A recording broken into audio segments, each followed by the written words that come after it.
Hey guys, welcome back to my YouTube channel. If you're seeing my face for the very first time, my name is Blossom and this is my space.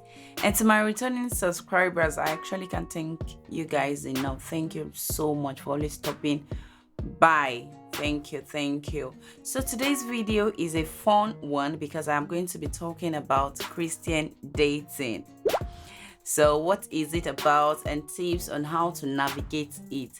But a quick disclaimer, I am not a relationship counselor or a relationship expert or guru. Everything I'll be saying today is based off my own experiences and my own general research on the topic of Christian dating. But before I go further, don't forget to subscribe and hit that notification icon so you don't miss out on future uploads of mine. Thanks in advance. So, in today's complex world of Christian dating, finding love that aligns with biblical standards can be very, very challenging. So, I'm just here to share some tips, like very essential tips, to help you navigate this journey. And the first thing I would like to say is that love God first. And when I say love God, it means putting God at the center of your life and letting every decision, including who to date and who you would marry eventually, be in His court. Like, this is very crucial and important, and that is why I'm mentioning it first. Like, you just have to love God, because if you don't love God, how would you be able to love His creature? So the first thing you have to establish as a Christian brother or sister is that love God with all of your heart, with all of your mind, with all of every fiber in your being. And number two thing I would like to say is that trust His plan. Scripture says His plans for us are plans of good and not of evil, to give us an expected end. It gives a hope, a bright and beautiful future. So when you're trusting God's plan in Christian dating, it means you have to seek Him daily in prayer, asking for His guidance towards a loving partner. Remember, He loves you and He wants the best for you. So in moments of that, you can always turn back to God for strength and peace and guidance. But in the first place, if you are not working according to His plan, or you are not entrusted your life or trusting with His plan for your life, then who are you to go back to? Because God is the only one that has the master print of our lives. So that is why we should be able to trust Him enough with all our might and all our strength. Great. So, the number three thing I would like to talk about is that be confident in yourself. Before entering into any relationship, it is so important to know and value yourself. Without self-awareness and certain standards, the journey becomes a struggle. The journey is totally going to be a struggle, because who you were before dating is who you'll be in the relationship, even in marriage. Because some people will say, okay, which people don't change, if you ask me. So be confidently and unapologetically you. Remember that you are enough, you are okay, you are perfect just the way you are. So be determined to have confidence in yourself, to love yourself enough. And that will lead me to the next point, which is that you should know what you are looking for, know what you want. And this is actually sad, because most people in the real sense, if you actually ask them, they don't know what they are looking for in a relationship beyond the child that can answer. I want him to be cute, I want him to be rich, I want him to have all the luxury in this earthly possession. If you ask, just reach out to somebody like a sister and ask him, okay, how do you want your future husband or future spouse to be? Most people will just be saying tit-tat, nonsense. So it is important to know what you are looking for, so it will guide you in, so that you won't just, there's a saying that if you don't stand for something, you will fall for everything. So if you don't know what you want, then you don't even know what you're looking for, if you ask me. So that's it on that. Another thing I would like to talk about, which should be my final one, if I'm not mistaken, is that be firm and confident in your boundaries. I'm so big on this because culture has become increasingly secular when it comes to dating and relationship, which can make it difficult to find people who respect traditional relational viewpoints. So when it comes to retaining purity and dating with self-respect, you just have to be self-confident. You have to be confident in your boundaries as a Christian brother or as a Christian sister. So if someone is pushing you for physical intimacy, or someone other, like some other paradigm that makes you uncomfortable as a sister or as a brother or as a Christian, you are expected to stand strong and refuse to compromise. Remember, the right person will always respect your boundaries. So I don't want you to just be confident, know what you stand for. Be confident in your boundaries. Don't settle for less. Don't be carried away by a whole lot of things around you. Like, okay, my friend is doing this, I should do this. Have your own personal preset. Have your own personal boundaries. Know your do's and don'ts. Know what you want. Know what you attract. Know what you want in your own relationship, and be firm on it.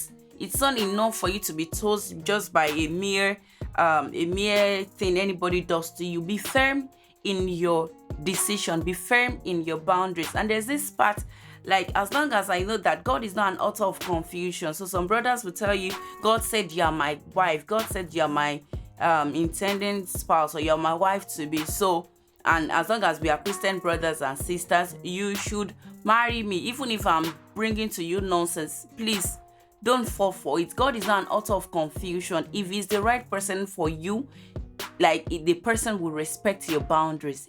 Let me repeat myself. If that brother is the right person, if that sister is the right, because some people, it's even the sister that is even stepping on their boundaries. If the person is the right person for you, the person is going to respect your boundaries. So please be firm on your boundaries. Be firm on your boundaries. So don't let it get to you. And one thing I want you to know, that if this relationship does not work, or it does not lead to marriage, have it at the back of your mind that it might not be the best for your life. Like, a broken relationship is better than a broken marriage. So don't let it bother you. Set your boundaries and be firm with your boundaries. So conclusively, I want to tell my Christian brothers out there to remember to be chivalrous. Like, when I mean chivalrous, I mean do the little things. If you're going out on a date, or you're with a sisters, be polite, be kind enough to open the door for her. Be kind and polite enough to let her be in the front. Be kind and polite enough, like, if it's cold out there, be kind enough to remove your coat or your jacket. Like, just be caring, be kind, because there's this saying that most of our sisters feel like our Christian brothers are too boring, they are not romantic, and that's why sometimes you see that most of all these our sisters falls for something outside the kingdom. So please, our brothers, do the little things. Be kind, be nice, please.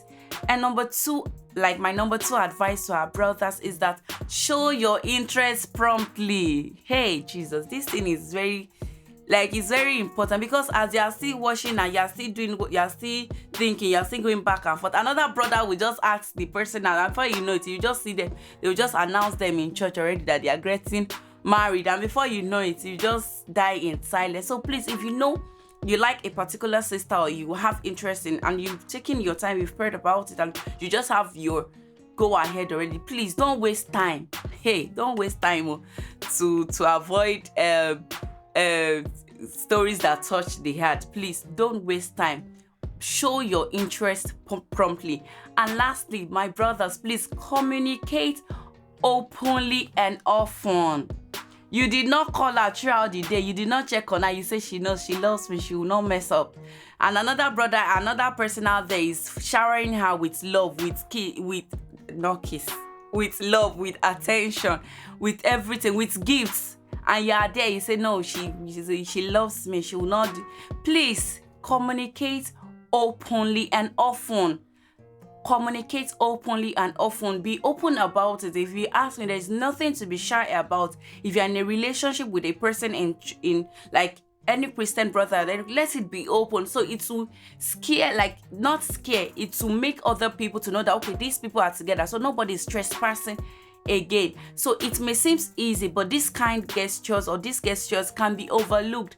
Talk regularly, check on the person, and always share your thoughts and your feelings. Don't let it accumulate, because if the sister does something you're not comfortable with, talk about it immediately. Don't let it pile up. Share your thoughts, whatever your opinion is about some certain crucial things. Talk about it and like do it often. And yes, to my sisters, one thing I want you to know is that you are more precious than pearls. Yes, so never settle for less. Hey, never settle for less. That king God has destined for you is there, like is preparing. So don't settle for anything less than that. And yes, trust your time and like take your time. Take your time. Don't be pressured. My friends are getting married. All my sisters are married. I know that for those of us that age is not on our side, this can be a really tasking period of our lives. But then as long as you trust God, like as long as you know that you are in the middle of God's will and God's plan for your life, so take your time. Nobody's chasing you. You're not chasing anybody. And lastly, trust God's timing. God's timing is the best. He said, in my own time, in his God's appointed time, he will make everything beautiful. So trust God and trust his timing for your life. Trust him to bring the perfect person into your life. And yes, leave those who are equally yoked. Leave those who are unequally yoked. All your friends, all the brothers around you, our brothers that goes clubbing, our brothers that smokes, our brothers that drink. And if somebody asks you, you're a Christian brother, they play. Okay, just continue. Continue. So please, my sisters, don't be like unequally yoked. Your circle of friends matter. If all of your friends are people that does all of these things, before you know it, you will fall for what you are not supposed to fall for. So please, leave those who are unequally yoked. And yes, this has brought me to the end of this video. But before I go, remember to hit the subscribe button, like, and also share. You never know who you are helping. And until next time, I remain your favorite girl blossom. Bye.